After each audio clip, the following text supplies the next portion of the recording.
Today I am going to discuss exercise 13.3 based on Bayes theorem. First question.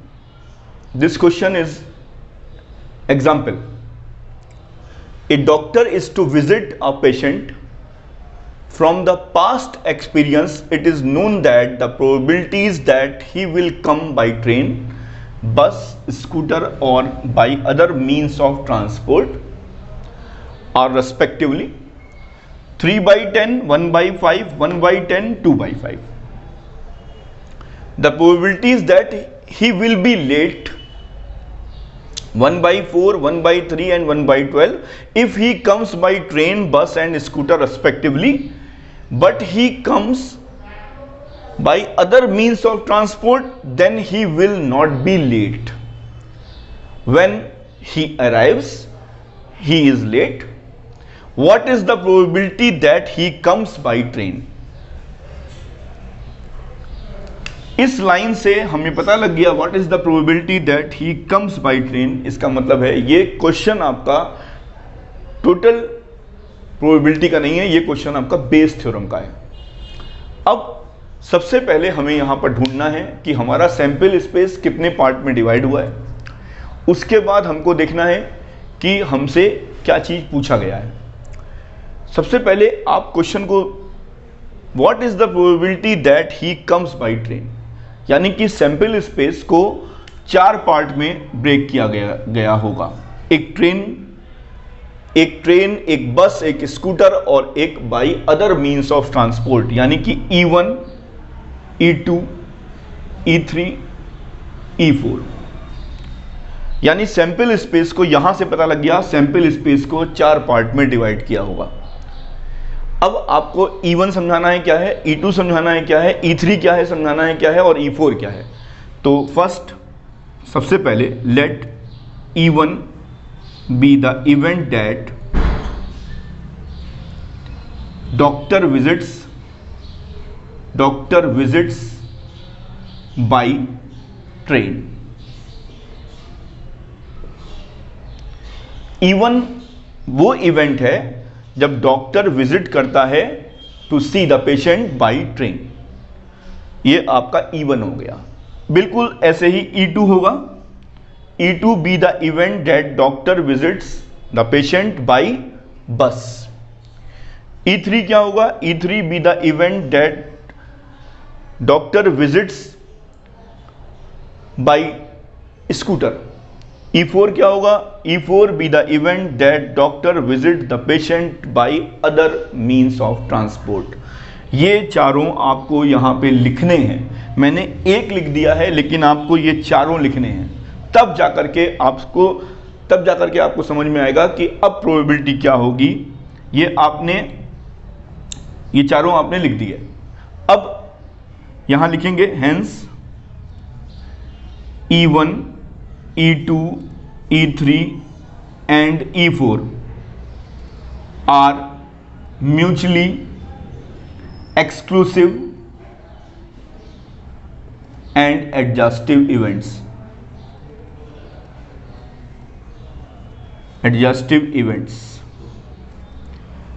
हमने sample space का partition किया और हमने देखा कि कोई भी इवेंट जो है एक दूसरे में कॉमन नहीं है। तो सबसे पहले आपको ये लिखना है E1, E2, E3, E4 क्या है। मैंने लिख दिया यहां पे, आपको लिखना है एग्जाम में। अब आगे पढ़ते हैं question. The probabilities that he will be late are 1 by 4, 1 by 3 and 1 by 12 if he comes by train, bus, scooter. आगे पढ़िएगा, लिखा हुआ then he will not be late when he arrives he is late. यानी कि एक इवेंट है A, event that he is late. अब सबसे पहला काम है, मैंने सारे सिंबल्स को डिफाइन कर लिया, E1, E2, E3, E4, A। अब पहले यहां लिखेंगे PE1 क्या होगा। E1 क्या है, जब वो ट्रेन से आ रहा, तो ट्रेन से आने की प्रोबेबिलिटी क्या है उसकी 3 by 10। फिर बस से आने की प्रोबेबिलिटी क्या है उसकी 1 by 5।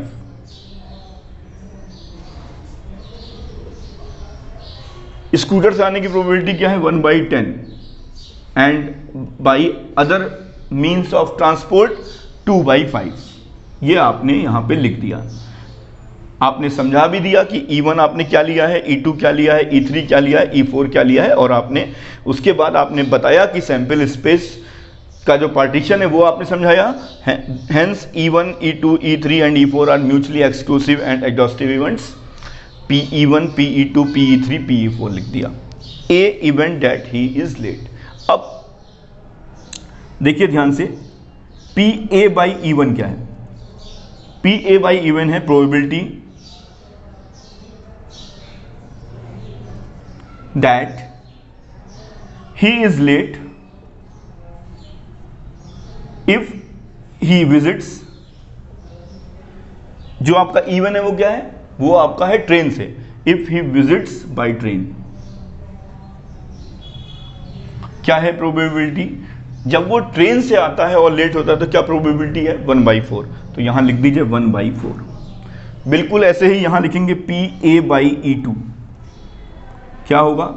Probability that he is late if he visits by bus. क्या है बस से? 1/3। ये PA/E2 होगा। ऐसे ही PA/E3 क्या हो जाएगा? Probability that he is late if he visits by scooter. कितना है? 1/12। और PA/E4 क्या होगा? Probability that he is late if he visits by other means of transport. जो चीज हो चुकी है वो नीचे है। जो चीज आप जिस चीज से आए हैं लेट हुए हैं वो चीज नीचे है। जो चीज गिवन है वो नीचे है। E/F कंडीशनल प्रोबेबिलिटी लगी है। अब वो अगर दूसरे अदर मीन्स ऑफ ट्रांसपोर्ट से आ रहा है तो वो क्या हो रहा है? He will not be late, यानी कि वो लेट नहीं हो रहा, यानी 0। वो क्या होगा? 0। अब आपको निकालना क्या है? What is the probability that he comes by train. लेकिन ये चीज दी हुई है, ही इज लेट। तो आपको फाइंड क्या करना है? आपको फाइंड करना है PE1/A। ये आपको फाइंड करना है। This is the problem.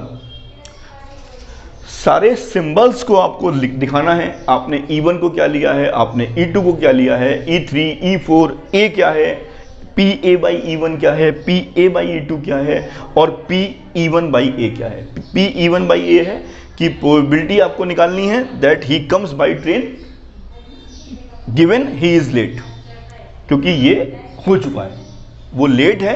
Probability निकालनी है कि वो ट्रेन से आया है। ये आपका एक सिंबल्स हो गए। अब अप्लाई करेंगे बेस थ्योरम के फॉर्मूले को। निकालना क्या है? PE1/A।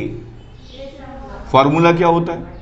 PE1.PA/E1 upon total probability. अगर क्वेश्चन केवल ये पूछता कि वो लेट आए तो आप क्या करते? PE1.PA/E1 plus PE2.PA/E2 plus PE3.PA/E3 plus PE4.PA/E4। अब आपको कुछ नहीं करना है। ये सारी वैल्यूज आपको दे रखी है मैंने। PE1, PE2, PE3, PE4, PA/E1, PA/E2, PA/E3, PA/E4, ये सारी वैल्यूज को इस फार्मूले में पुट करना है और आपका आंसर। इसमें सबसे इंपॉर्टेंट चीज़ है कि अगर वो दूसरे ट्रांसपोर्ट से आता है तो उसकी प्रोबेबिलिटी क्या है? He will not be late, वो लेट नहीं है। तो इसीलिए उसकी प्रोबेबिलिटी को मैंने PA/E4 क्या हुआ? 0 हुआ। यही इसमें ध्यान रखना है। बाकी फार्मूला आप बहुत आराम से अप्लाई कर लेंगे और लिख देंगे। मेरी बात को बार बार ध्यान से समझिएगा कि आपको ये लिखना है। किसी बच्चे ने अगर केवल PE1, PE2, PE3 लिख दिया तो नंबर नहीं मिलने चाहिए, लेकिन बट रहे number. Answer 2। A bag contains 4 red and 4 black balls. Another bag contains 2 red and 6 black balls. One of the 2 bags is selected at random. and a ball is drawn from the back which is found to be red, find the probability that ball is drawn from the first bag। तुरंत यहाँ से समझ में आ गया कि ये question जो है वो आपका बेस थ्योरम का है, ना कि टोटल प्रोबेबिलिटी का है। अब यहाँ वाली लाइन से पढ़िए कि ball is drawn from the first bag, यानी कि इसका मतलब है सैंपल स्पेस दो चीज़ों में डिवाइड हुआ होगा, फर्स्ट बैग और सेकंड बैग। इसको E1 मानेंगे, इसको E2 मानेंगे। E1 क्या है? Let E1 be the event that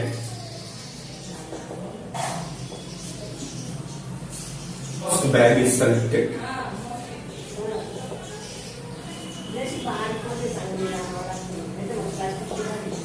क्या हो जाएगा?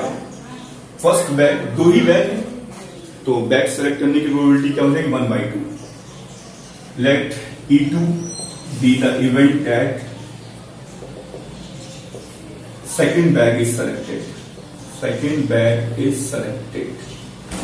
क्या हो जाएगा? PE2 equal to 1/2। Hence E1 and E2 are two mutually exclusive and adjoustive events। अब ए क्या है?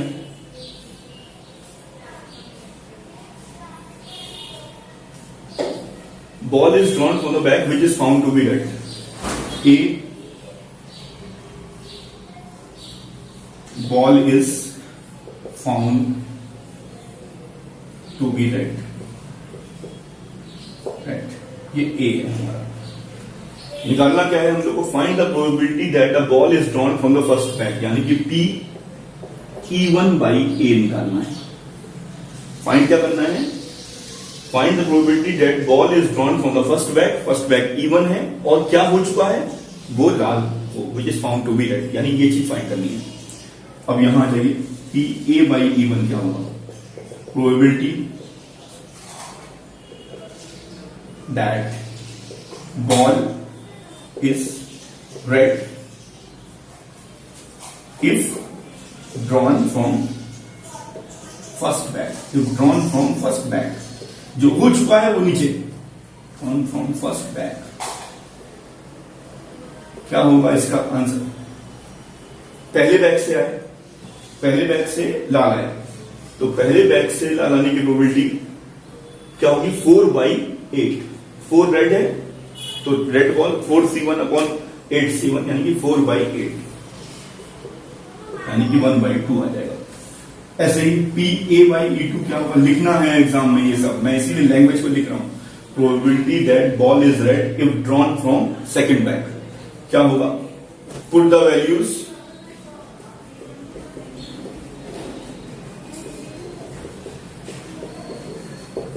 बाई 3 इसका आंसर आ जाएगा। क्वेश्चन में कोई बहुत बड़ी चीज नहीं है, लेकिन आपको लैंग्वेज को लिखना है। आपने E1 को क्या माना है, आपने E2 को क्या माना है, ये लिखना है। इसके बिना क्वेश्चन अधूरा है, क्योंकि मुझे क्या पता कि E1 क्या है, E2 क्या है, A क्या है। अगर आप नहीं लिखेंगे सिंपल तो नंबर नहीं मिलना चाहिए।